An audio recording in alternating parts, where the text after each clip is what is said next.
Welcome and thank you for tuning in. You're listening to the Beyond 50 radio program. I'm Daniel Davis. Joining us back on the program today is mystic healer Sonia Grace. Today we're going to be talking about what the emotional body is. It is one of four essential bodies that all of us inhabit, according to Sonia, and we're going to find out how we can use this for the expression of emotions, life, and karma, and how this all relate to the emotional body. I'd like to welcome to the Beyond 50 radio program today our guest, mystic healer, energy surgeon, and author of Become an Earth Angel, Sonia Grace. Sonia, thank you for joining us here on the program today. Hi, Dan. Thanks for having me back. It's always wonderful to get to speak with you. Well, you know, a lot goes on in the YouTube world when it comes to your talk, so there's a lot of interest about what you share with our listening audience here. So let's talk about what this emotional body is. Kind of give a description about what we should know about this particular body of ours. Okay. Well, first that it's based in the four essential bodies, which is the physical, the mental, the emotional, and the spiritual. So the emotional body is what is governing your emotional experience.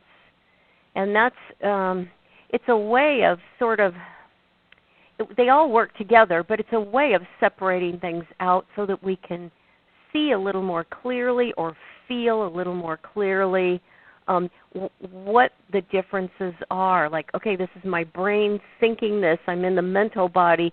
This is my emotion. I'm feeling this. I'm in the emotional body. And, I'm physically running down the street. There's my physical body.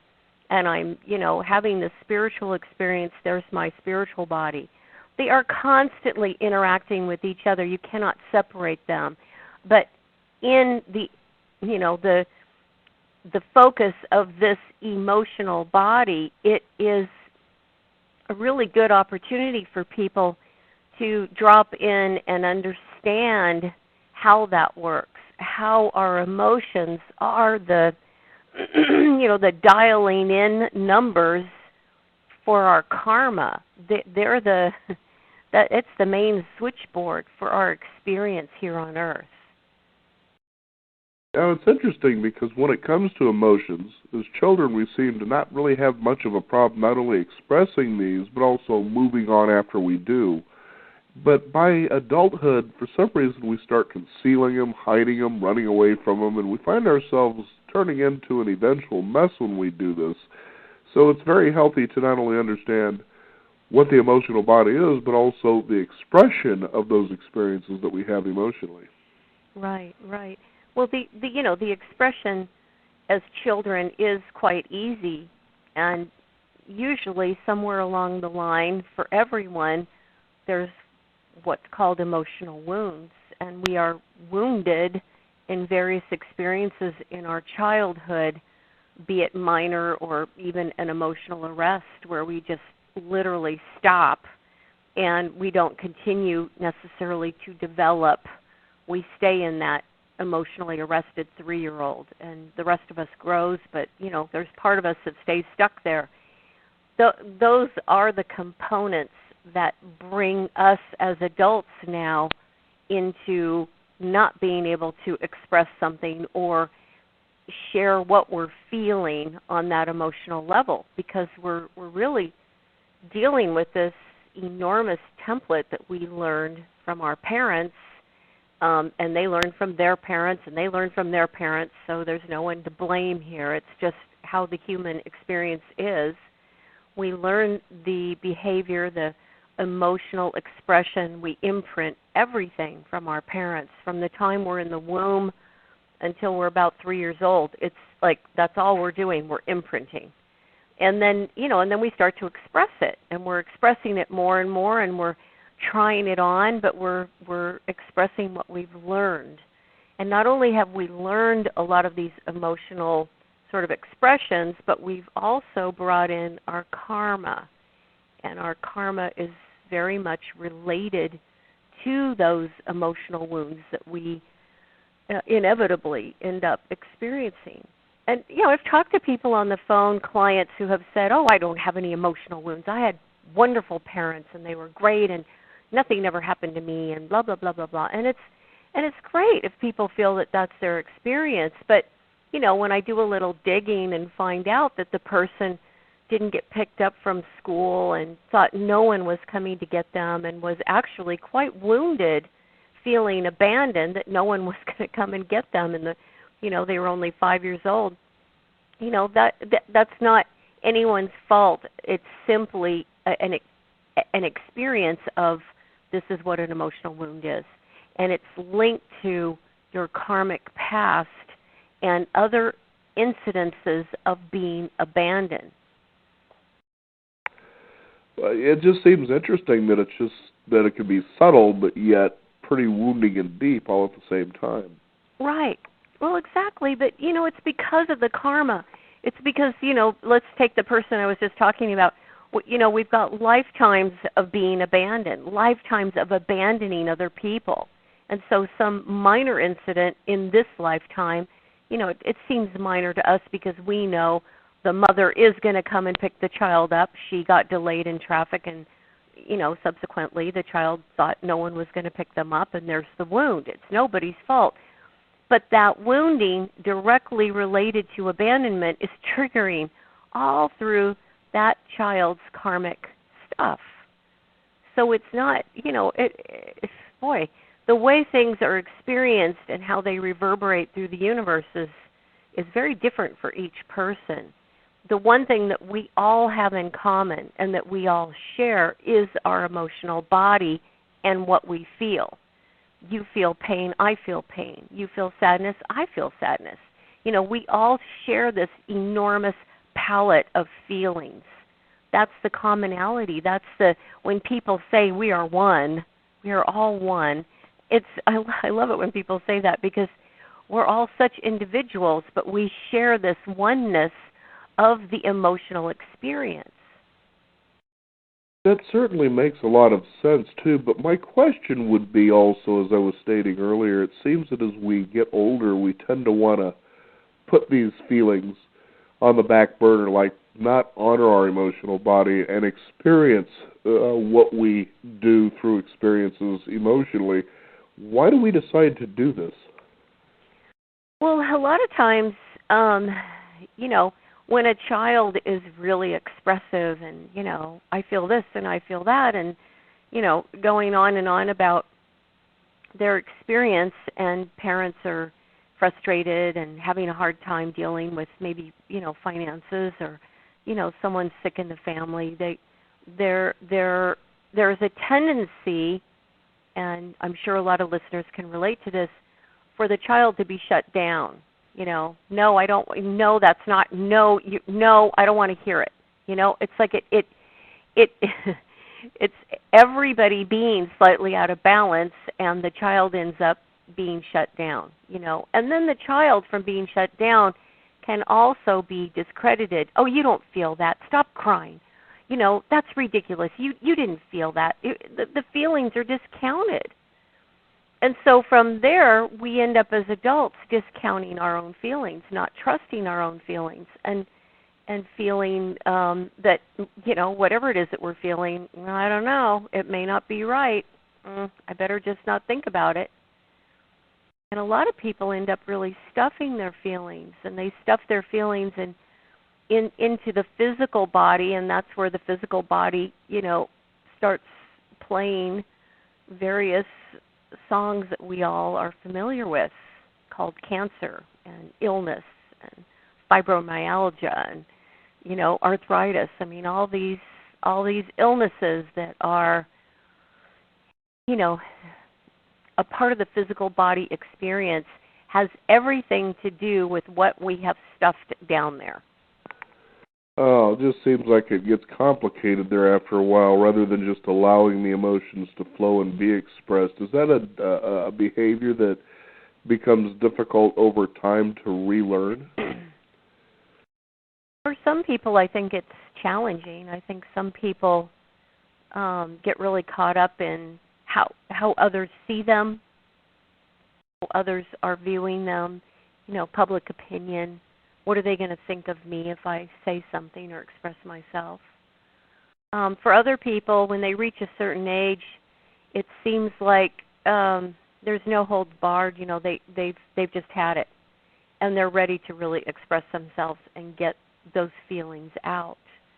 And I work with such a variety of people, and most everyone that I hear from, they're ready to really dive into what the emotional experience is and what their resistance is.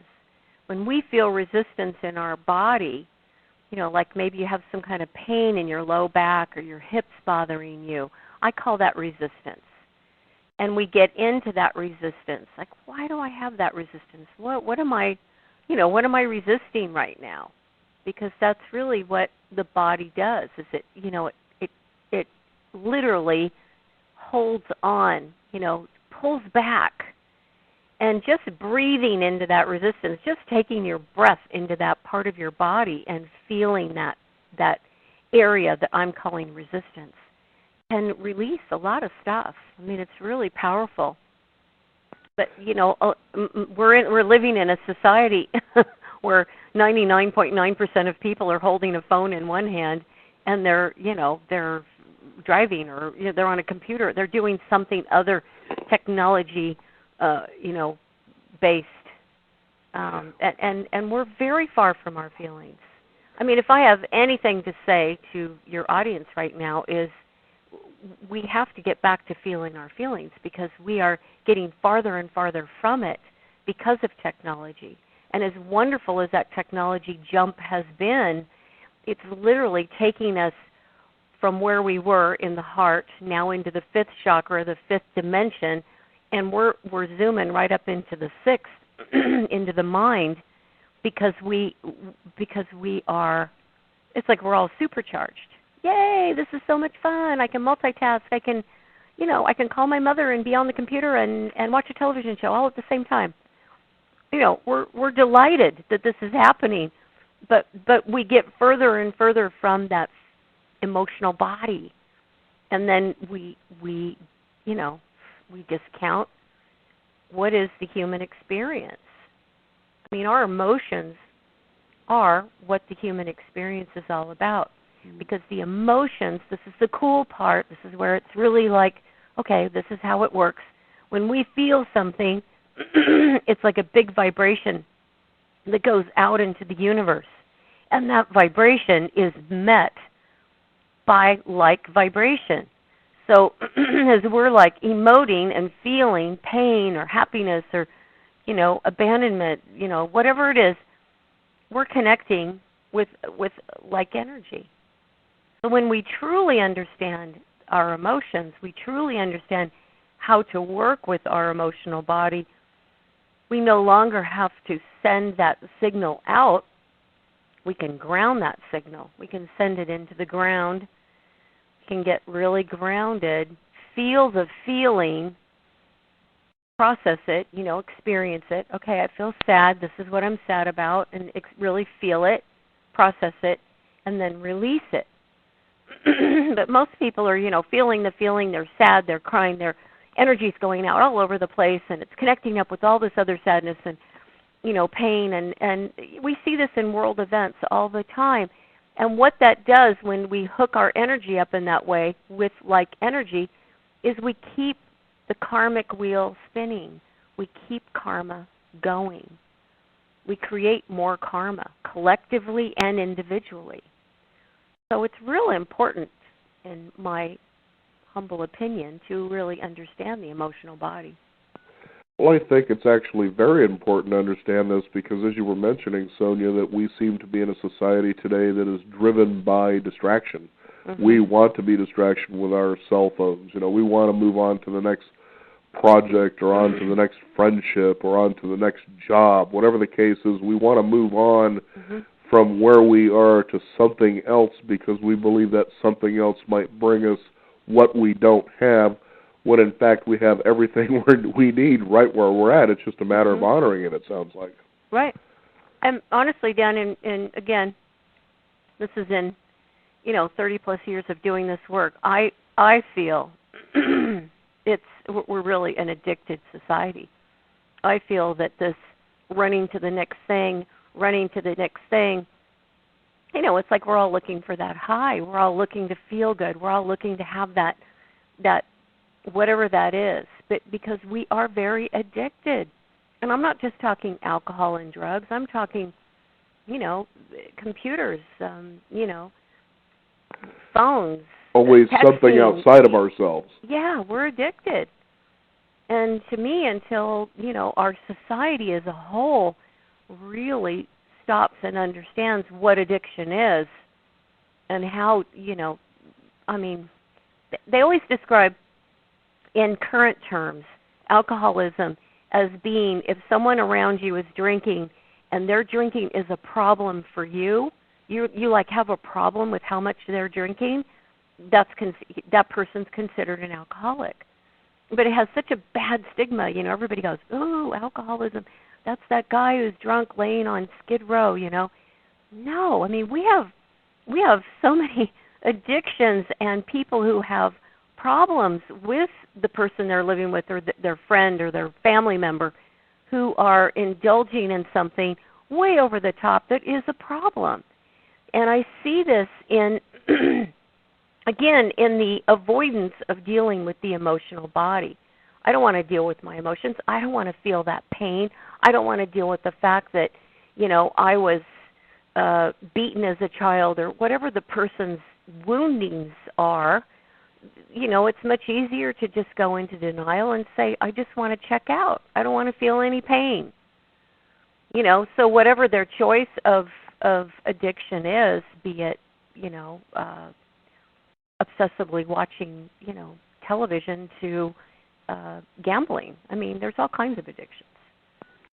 Well, there's certainly no doubt about that. As we were talking about earlier, that idea of driving yourself to distraction to escape that moment, that feeling you have now. And I think what's really intriguing is, especially here in America with self-help being a $1 billion-plus industry yearly, that we're all also told messages about what's wrong with us and that if we want that better life, then, here's the seminar or the book or perhaps the coach that'll lead us there. But one interesting quick story is there was someone I knew who began attending church to improve her life.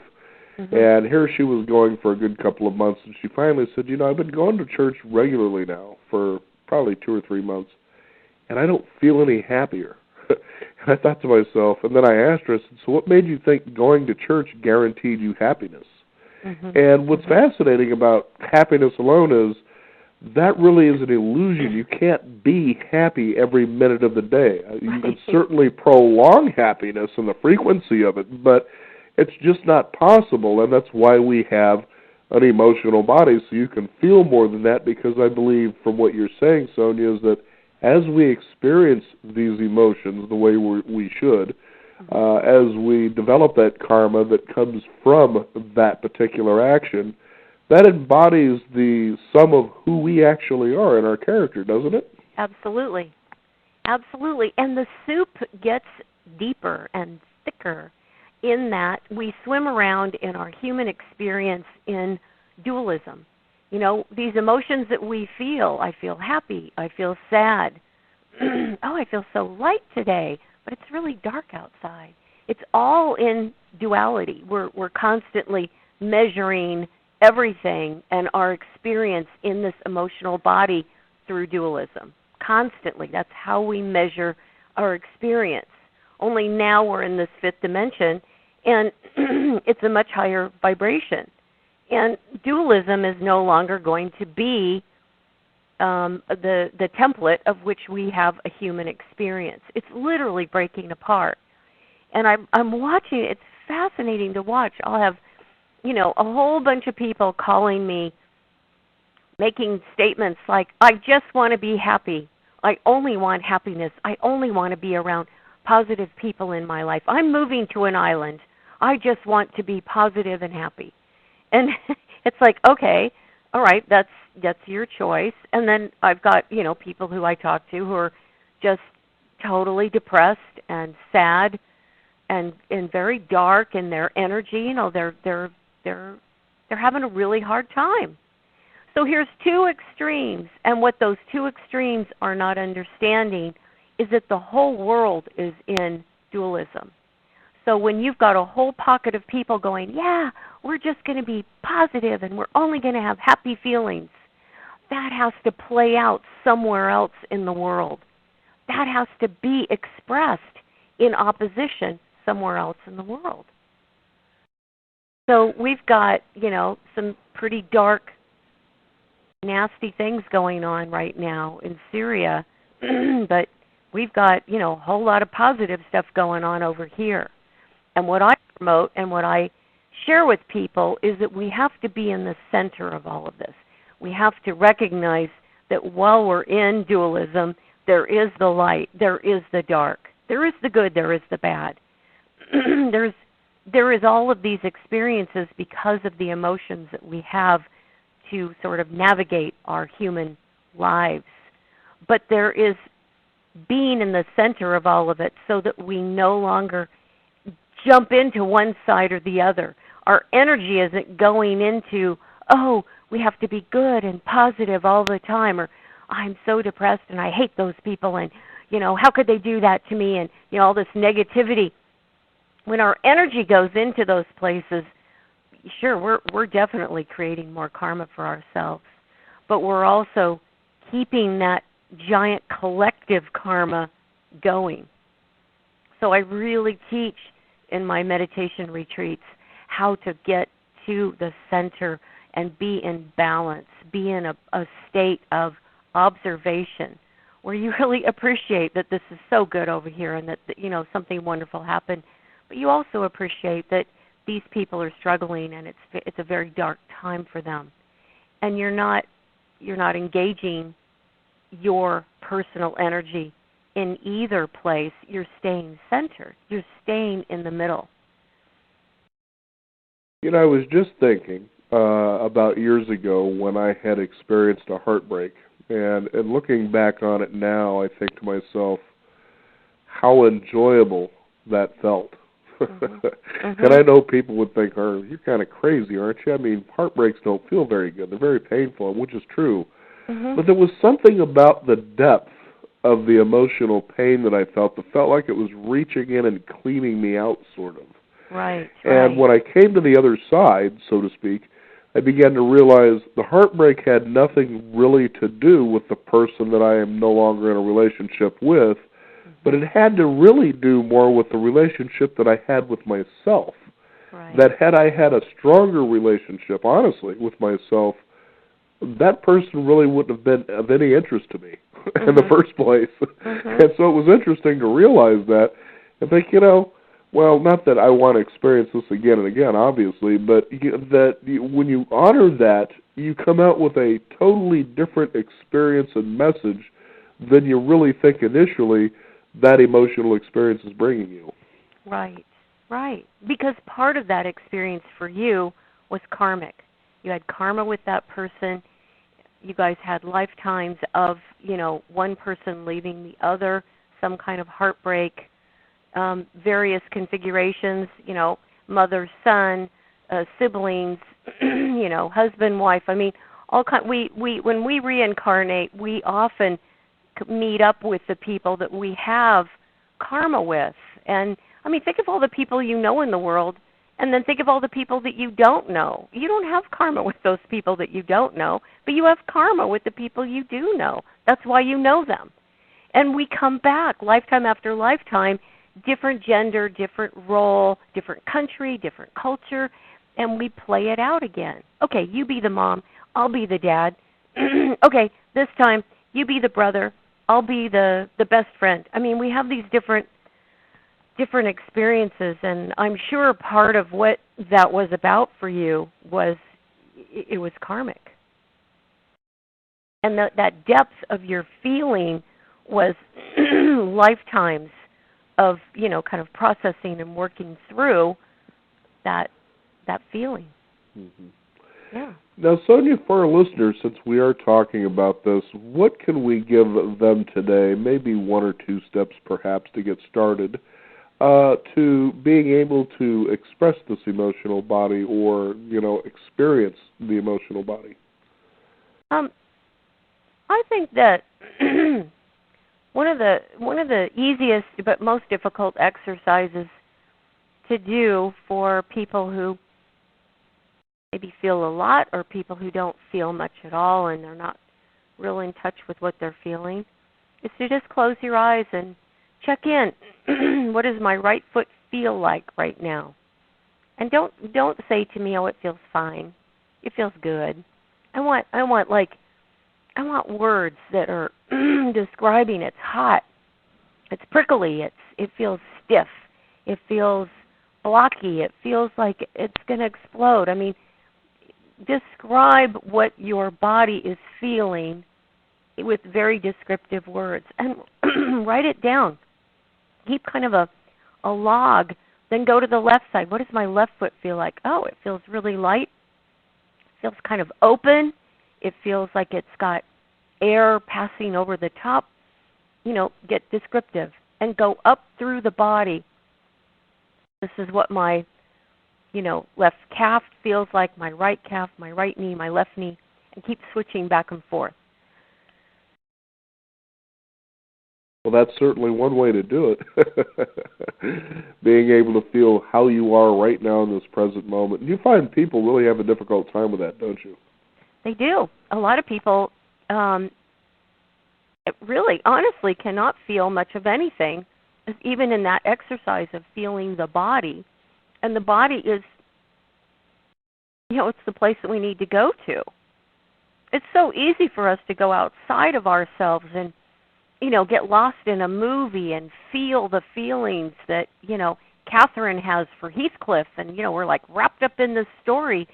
And yet to go inside and find what those feelings are inside of us is a little more challenging because now we have to deal with ourselves. And I keep telling people, now that we're in this fifth dimension, we have truly moved into a time where this is an inside job. This is no longer a time where we can look outside of ourselves and find the solutions that we think we're going to have. It's not outside of us. It is inside of us. And, I teach meditation, and from the meditation that I teach, I do a lot of processing and inner work to bring people to that place of balance and to that place of being able to observe what's going on in terms of dualism and to understand how to best experience the emotion, feel it, process it, and release it. And to me, it's just really an incredible experience to finally have that moment where, through meditation, you've dropped into this place of balance, this place that's I call a very deep inner peace. And there is no longer a connection to, I have to feel, real excited and animated over this or real depressed and sad over this. I can just stay centered and be at peace. And I'm, again, this really big promoter of if we all took the time to find that inner peace, we would truly have peace on earth. Mm-hmm. But it's going to take everyone going inside to find it. Peace is not outside of us. It's really fascinating to realize that as you are capable of achieving this balance as you're describing, that we'll feel more emotional freedom and certainly gain more emotional intelligence, which helps us make richer and better decisions, I would think. That's right. That's absolutely right. Emotional freedom is, it's incredible. I base a lot, Dan, on, when I do, this next year I'm doing the Earth Angel training courses, and the emotional body is the first one. It's here in Portland, January 8th through the 10th. And I'm calling it the Earth Angel training course because of my book, Become an Earth Angel, Advice and Wisdom for Finding Your Wings and Living in Service.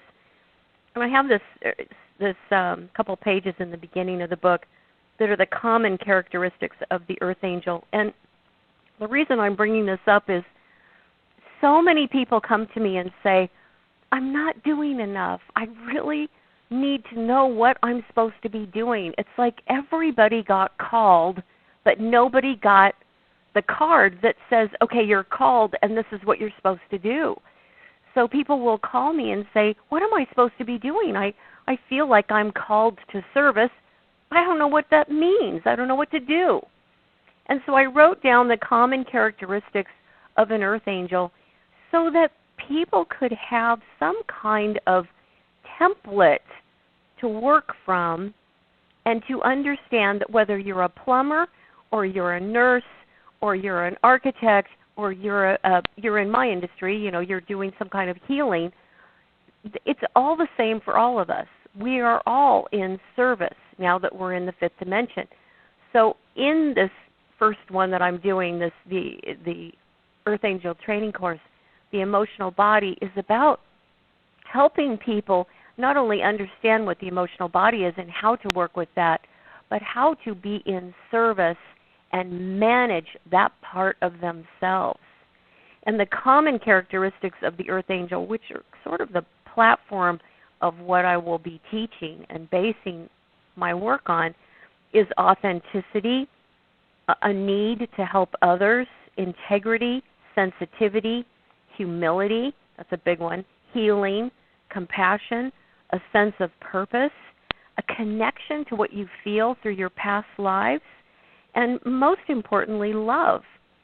When we have love for what we're doing or love for the people that we are around or love for just, life and the planet, we raise our vibration. Our vibration gets higher. If the listeners just tune in for a minute and focus on your love, just whatever it is, you love your dog, you love your mom, you love your spouse, just focus on that love and feel that love that you have right now expanding, and it's coming out of your heart and it's filling up your whole auric field. That is one of the greatest protections that you have, because nothing can permeate love. Nothing can stand next to love other than love. So I really encourage people to fill their auric fields up with their love from their heart, because their love in their heart is endless, it is infinite, and it is absolutely from the source of you, which is your soul body, your spiritual body. And I think it's a great tool to practice and carry in your auric field as sort of your protection. Absolutely. I think we all need that, don't we? Mm-hmm. Now, Sonia, how can someone get in touch with you and find out about your book, Become an Earth Angel? Things like that. My website is Sonja, SONJA, Grace, GRACE.com, and the book's available on there, and so is all of the Earth Angel training courses. I mentioned the first one's here in Portland, January 8th through 10th. Then I'm doing one in Hawaii, which is the physical body. It's on the island of Oahu, and that's March 6th through the 9th. And then we're going to fly across the ocean, and May 11th through the 15th we'll be in Scotland at a lovely place right outside of Findhorn. And then in October we'll be doing the mental body at Joshua Tree in California. So it's going to be a really rockin' year for going very deep and investigating, understanding, and having sort of a new experience with all of the four essential bodies. Well, Sonia, we want to thank you for taking the time to describe the emotional body and how important it is for us to be in balance to have, a better life, if that's certainly something that we want to strive for. And for our listeners, one more time, go ahead and give out that website. Sure, Sonja, SONJA, Grace, GRACE.com. Sonia, thank you so much for joining us here on the Beyond 50 radio program. Thanks, Dan. It was great to talk with you. You betcha, and have a wonderful holiday season. You too. We want to wish the listeners out there the very best as well. You can also discover more. Visit us at beyond50radio.com. The number 50 will have some links up there for you to discover more of Sonia Grace's work. You can also discover more on YouTube as well. Lots of videos up there for you to experience what she's able to do. I'm Daniel Davis. Thank you for tuning in. You've been listening to the Beyond 50 radio program, and remember, live your day past halfway.